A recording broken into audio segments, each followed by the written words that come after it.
Hey guys, आप लोगों ने रोमन न्यूमेरल पढ़े होंगे।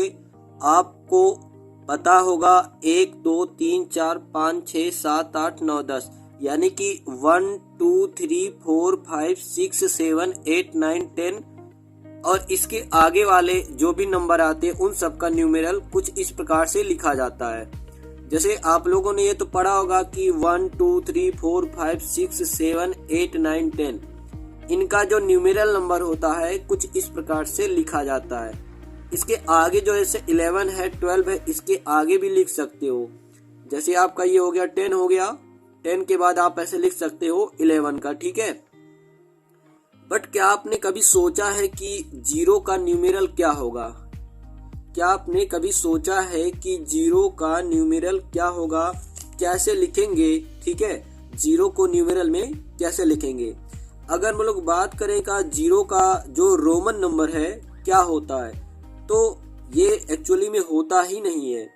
जीरो का न्यूमेरल होता ही नहीं है। बट बाद में बहुत मतलब रिसर्च हुआ, खोजबीन हुआ, तो मतलब निकाला गया, ठीक है, बताया गया कि जीरो को अगर न्यूमेरल में लिखना होगा तो हम लोग लिखेंगे कैसे?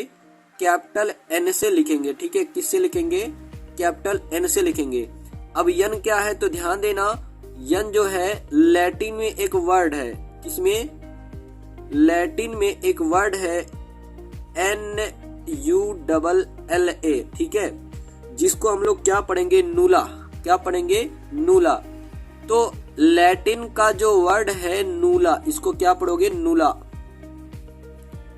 इस नूला का जो पहला लेटर है आपका क्या है? कैपिटल एन है, और इसी कैपिटल एन से जीरो को दिखाते हैं, ठीक है। और नूला का मतलब क्या होता है? इसका मतलब होता है नन। नन का मतलब होता है कुछ नहीं होता है, ठीक है। तो आई होप आपको समझ में आ गया होगा कि अगर हमको जीरो को न्यूमेरल में लिखना होगा तो हम लोग लिखेंगे कैपिटल एन से लिखेंगे, ठीक है।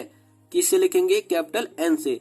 कैपिटल एन कहाँ से लिया गया है? तो लैटिन वर्ड नूला से लिया गया है। नूला का फर्स्ट लेटर है कैपिटल एन। तो इस नूला का मतलब क्या होता है? नन। और नन का मतलब होता है कुछ नहीं। नन का मतलब क्या होता है? कुछ है नहीं, यानी कि क्या होता है? खाली होता है, ठीक है। तो आई होप आपको समझ में आ गया होगा। अब आगे से आप जो है ध्यान रखिएगा, अगर आपको जीरो को न्यूमेरल में लिखना होगा तो हम लोग क्या लिखेंगे? तो ध्यान देना, कैपिटल एन से लिखेंगे। और कैपिटल एन जो है लैटिन वर्ड नूला का फर्स्ट लेटर है, और इसका मतलब क्या होता है? नन। नन का मतलब क्या होता है? कुछ नहीं होता, ठीक है। तो आई होप आपको समझ में आ गया होगा। मिलते हैं अगले वीडियो में। धन्यवाद।